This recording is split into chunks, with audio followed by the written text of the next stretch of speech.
আসসালামু আলাইকুম।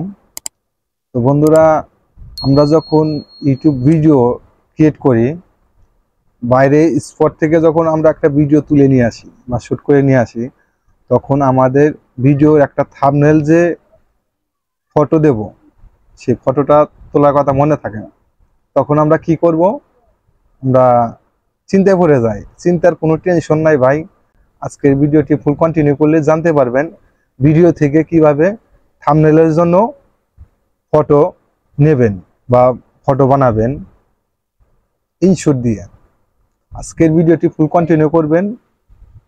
আমাদের চ্যানেলের নতুন দর্শক থাকলে অবশ্যই চ্যানেলটি সাবস্ক্রাইব করে রাখবেন, ভিডিওটি শেয়ার দিয়ে রাখবেন অপরকে দেখার জন্য। তো আমরা ম্যাক্সিমাম লোক এই ভুলগুলা করে থাকি, মনে থাকে না, যার ফলে আমরা বাসায় এসে দুশ্চিন্তায় পড়ে যাই।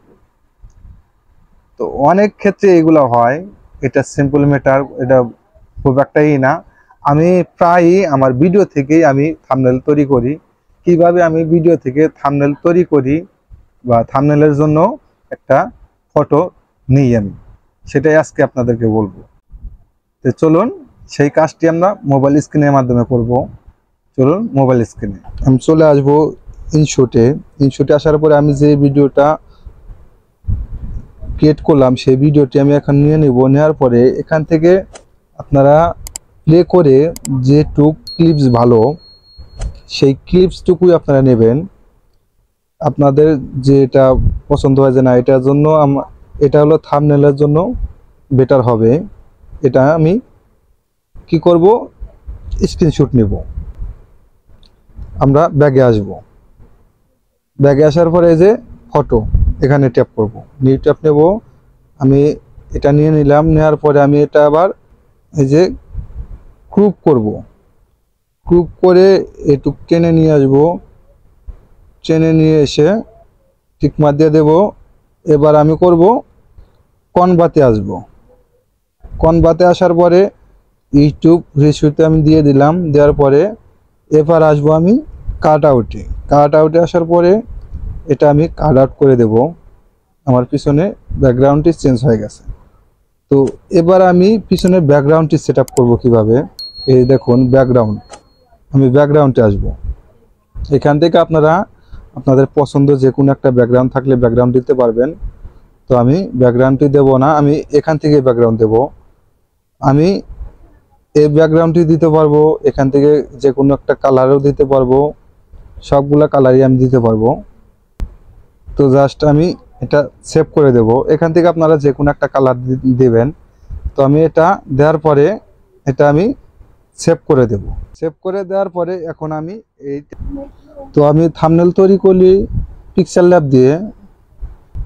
তো আমি এখান থেকে নিউ ট্যাব নেব। নেওয়ার পরে ফ্রম গ্যালারি এখানে আসার পরে আমি এটা নিয়ে নিলাম। নেওয়ার পরে এটা টেনে বড় করে দেব। বড় করে দেওয়ার পরে আমি এটা আবার লক করে দেব। আমি লেয়ারে আসব, লেয়ারে এসে লক করে দিলাম। দেওয়ার পরে এখানে আমি যে কথাটা এখানে লিখবো সেই কথাটা আমি এখানে লিখে দেব। তো আমি এটা লেখার পরে আমি ওকে দিয়ে দেব। ওকে দেওয়ার পরে আমি এটা কালারটা চেঞ্জ করব। আমি হোয়াইট কালারই রাখবো। হোয়াইট কালার টেক্সটটা মাঝামাঝি নিয়ে আসবো, সেই কারণে আমি এটাতে ট্যাপ করব। এবার আমার এটা ঠিক আছে। আমি এটা পিছনে ব্যাগে ব্ল্যাক কালারটি দেব। এটা ইনেবল করে দিলাম, একটু বাড়িয়ে দেব। ইন্ট্রো শ্যাডোটি আমি একটু বাড়িয়ে দেব। এখানে হোয়াইট কালারটি সিলেক্ট করে নিলাম, বাস। এবার আমি এটা বড় করে দেব। তো জাস্ট আমি এটা এবার সেভ করে দেব। সেভ করে বাস আমার সেভ হয়ে গেছে। তো আজকের এই যে দেখতে পাচ্ছেন আমার থাম্বনেলটি কমপ্লিট। তো এইভাবে আপনারা থাম্বনেল ফটো শ্যুট করার সময় ভুলে গেলেও ভিডিও থেকে কিভাবে থাম্বনেল ফটো শ্যুট করবেন, আশা করি আজকের ভিডিও থেকে জানতে পারলেন বা শিখতে পারলেন। দেখা হবে পরবর্তী যে কোনো ভিডিওতে। আল্লাহ হাফেজ।